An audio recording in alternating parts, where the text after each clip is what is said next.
Hello, everyone, and welcome to my talk show called Allowed to Talk. And today I'd like to talk about family and things that happen in the family, and that how one person can be the person that is picked on, or maybe if you have 10 siblings, there's two or three. I'm not going to use the words for them, I'm just going to say some of the stuff about family. And in some of my videos here on YouTube, I've been a YouTuber since 2009. I've been reading my book called Who Took My Self-Esteem. It's been very difficult for me, and I'm just hoping that it helps someone. But what I do know when I'm talking about family is that what has happened to me in my family and in my adultness, in my adult years, or whatever you want to call it, they will never believe that I was abused narcissistically, and I don't want to be around them because they don't believe me. Their own flesh and blood, they don't believe me. And there's so many things in our childhood and growing up that happened, and they stand by each other and will not stray from that, even though they have a horrible fight about something, which I don't even know the topic anymore, what they were fighting about. But even though they were fighting, they still stand by each other. I see a glare back here, and I don't know what that is. Something on my screen. I'd have to start this over again because my dog's right here too. She's chewing on a bone, on a chewy. Are you chewing on a chewy? Anyway, I think it's just something showing up on my screen. So it's the first time I saw it, so I'm just going to let it go and keep on talking. Put this back where it was. Okay. Last night I watched a pretty good movie, and the title was something about I Miss You Already. And it wasn't in the United States, it was in a different country. Maybe it was Great Britain or England, or no, it was England, I think. I don't know. Anyway, I just know the movie was really good, and I cried off and on throughout the whole movie. And just one of the things that happened in the movie was they were great friends since they met each other in elementary school and were always close. And the one was more of a people pleaser and trying to help, and the other wasn't, but that's okay. They were both really nice ladies. And the one got breast cancer. And I won't ruin it for you and tell you the whole story. But I know very well, and to this day, and I pray about it and I cry about it, and it hurts me that a lot of my sisters had breast cancer. The one that had like just a lump, and she survived it, but she died from other things. She was 77 years old, who died August 31st of 2020, had breast cancer. But there's a sister that's like in her early 70s that had to have a mastectomy. And yes, I cried my eyes out for that movie. And that's why I wanted to do this video and say, I know for a fact that I probably will never reconcile completely with my sisters, because I am fully aware of the heartache and misery and diseases they went through. The one that's only a year and a half older than me had breast cancer too and is recovered and in remission. Then my one niece had it twice and is recovered and in remission. But I never had breast cancer, and I don't want to knock on wood because that's an old wives' tale, but I'm going to do it anyway, knock on wood.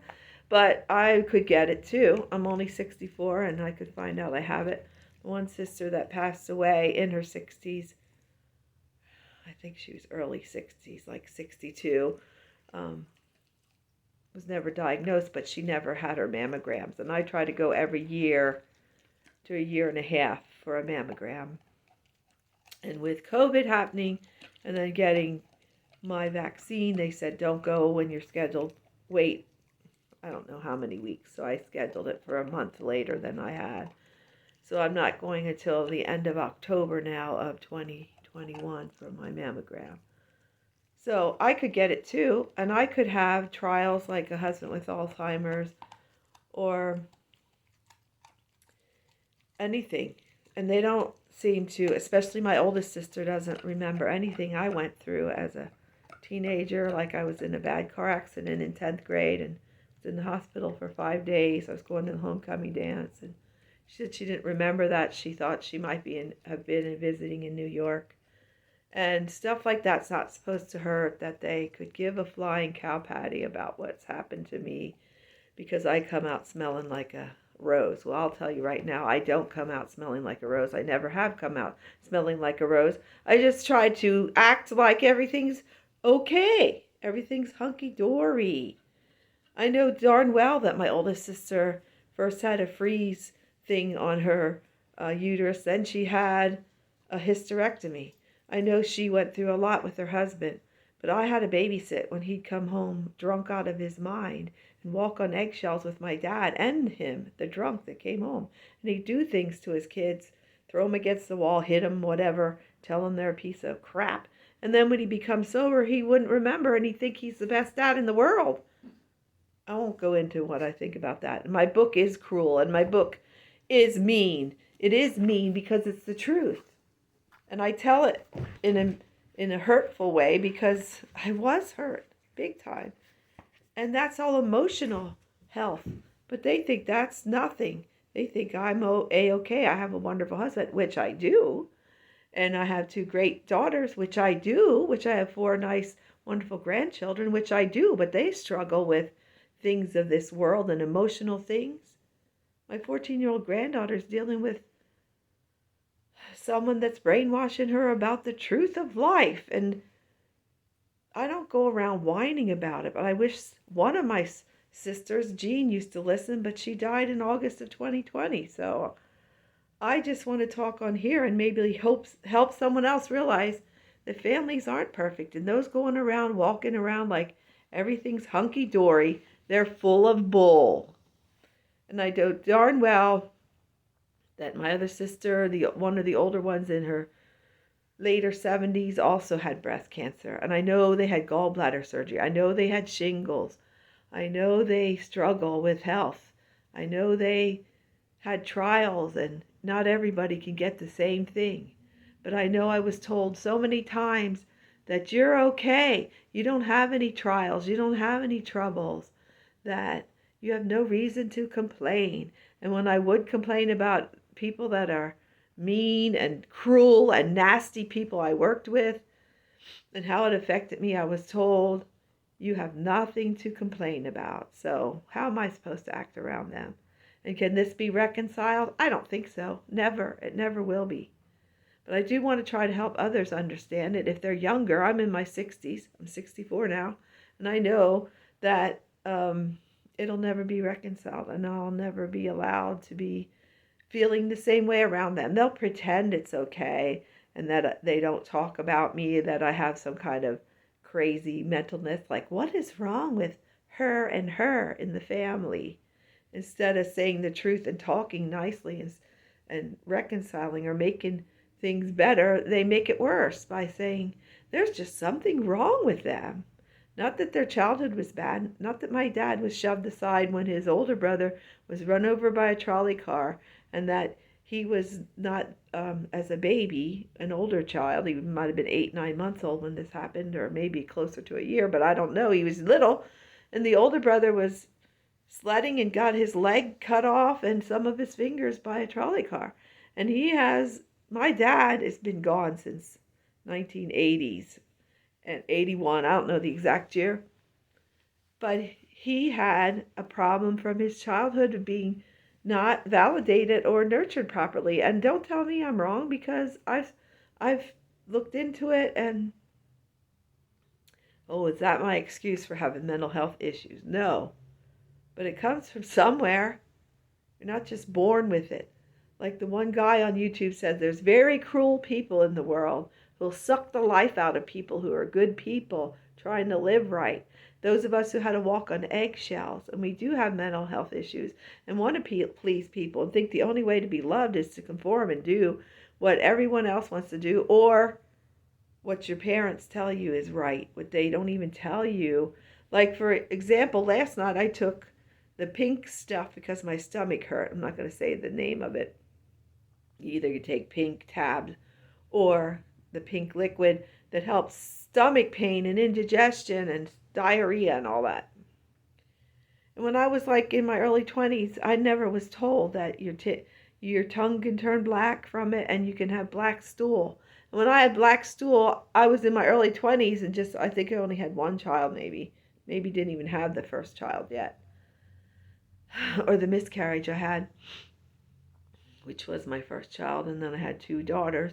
But I wasn't told that your stool could be black, and when it was black, I thought I had cancer and was dying because my stool was black, and I didn't realize this pink liquid from indigestion could do that, and it could make your tongue black too.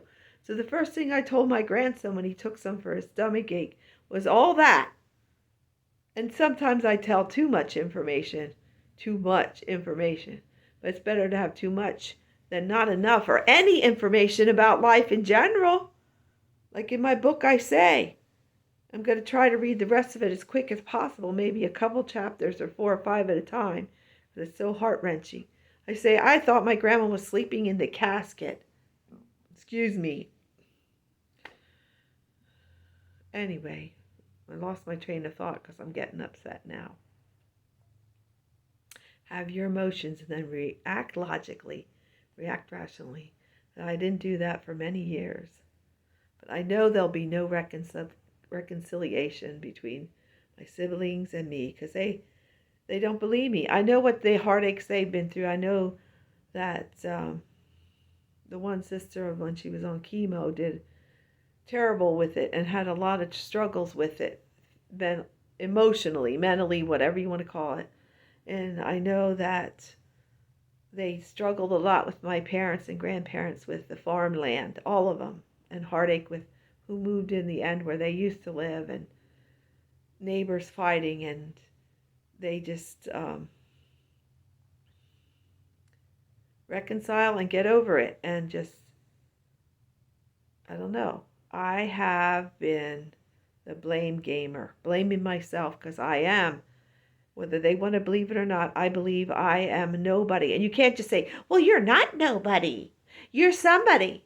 You're our baby sister. And you ask the oldest one not to call you the name that you don't want to be called because your one sister-in-law is the same name.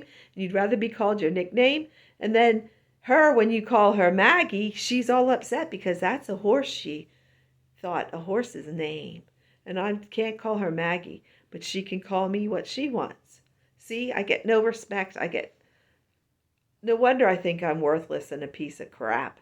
Even though you can tell me 1,000,000 times that the Bible says you are a child of God and you are special and you are someone and you are our baby sister. That's not going to change the inner voices that I hear critically because of my childhood, that you're nobody. Maybe I am a very sensitive person. And just get over it.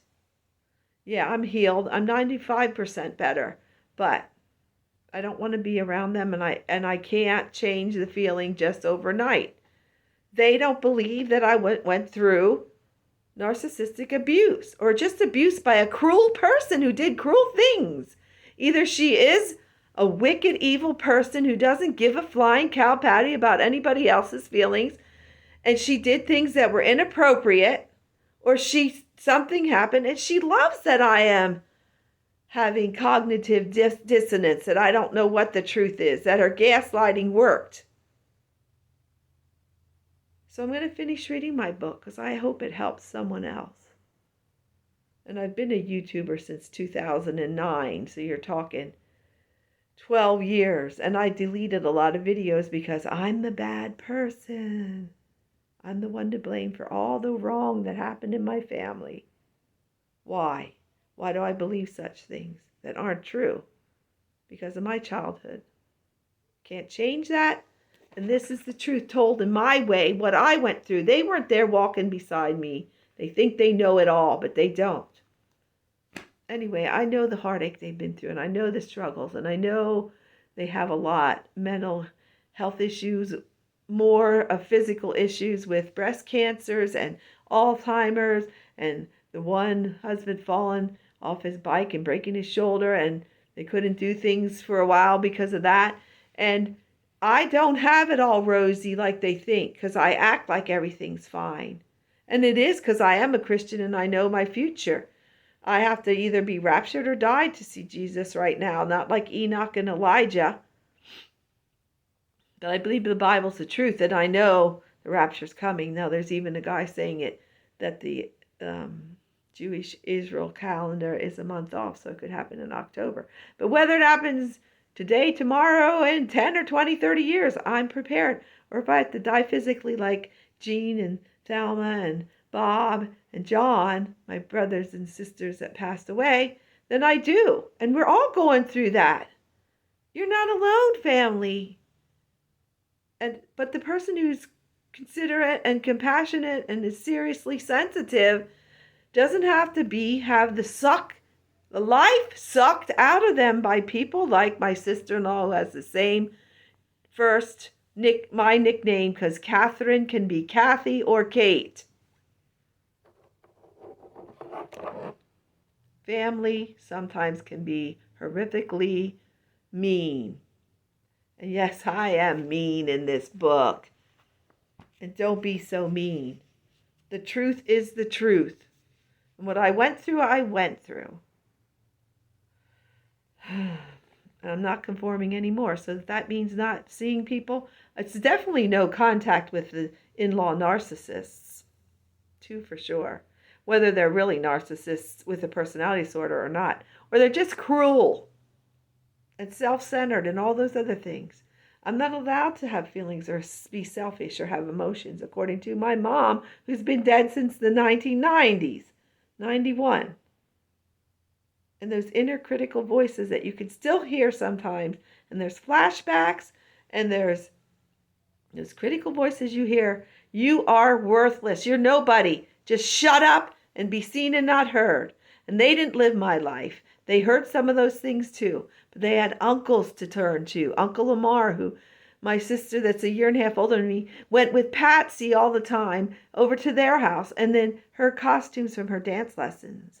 And little things that stick in your mind because of all the little things of complex post-traumatic stress you have. Because of all the little traumas. When you're 7 and you're told you're nobody because you walked away from the store and it's not our fault. You ran away. You ran away. No compassion, no hugs. We're glad you're alive. You weren't kidnapped or murdered at age 4. Just, she's bad. You eat your grandpa's heart pills. She's bad.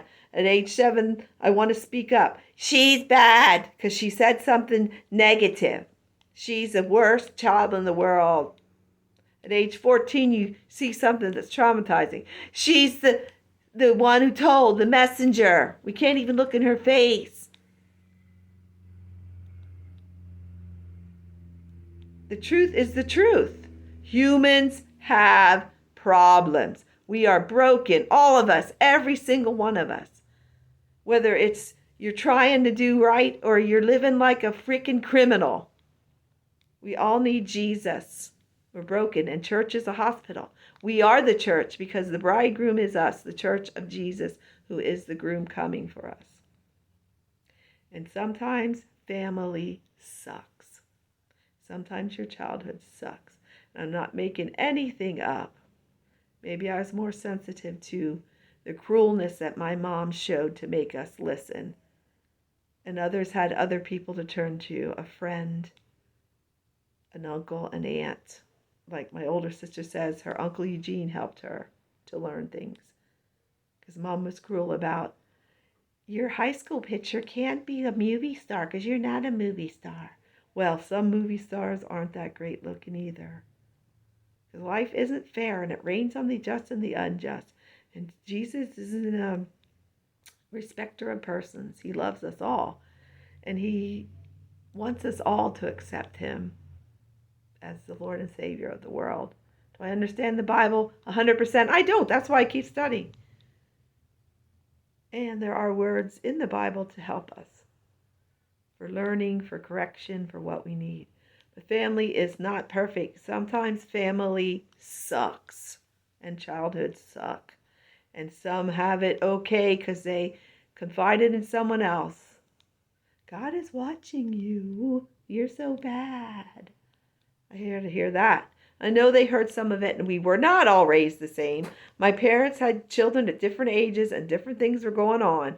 Just the example of me being 7 and my brother moving home with his kids. Yes, my sister, that's a year and a half older, went through it too, but she was older. And she was with Patsy and Uncle Lamar and Aunt Sarah a lot. But oh no, you can't be different. You can't have any problems. You just were born crazy. Well, thank you very much, family. Well, I'm going to close the show now because it's really getting too long. I probably could talk for hours. That's why I could write a book. It only took me like 3 months to write it. And it's not that thick. It's a thinner book. So I have a couple other books too about family. Wonder why. Go figure. Anyway, there are people that are very cruel, if you want to call them narcissistic, and they abuse people. And those who are trying to do right and live better get the life sucked out of them. And I allowed it. Yeah, I allowed it, but it won't be happening anymore. No contact will remain as much as possible. And I will try to get along with the rest of the people in the world as much as possible. Hope you're having a great day, and I'll see you in the next show because you are allowed to talk.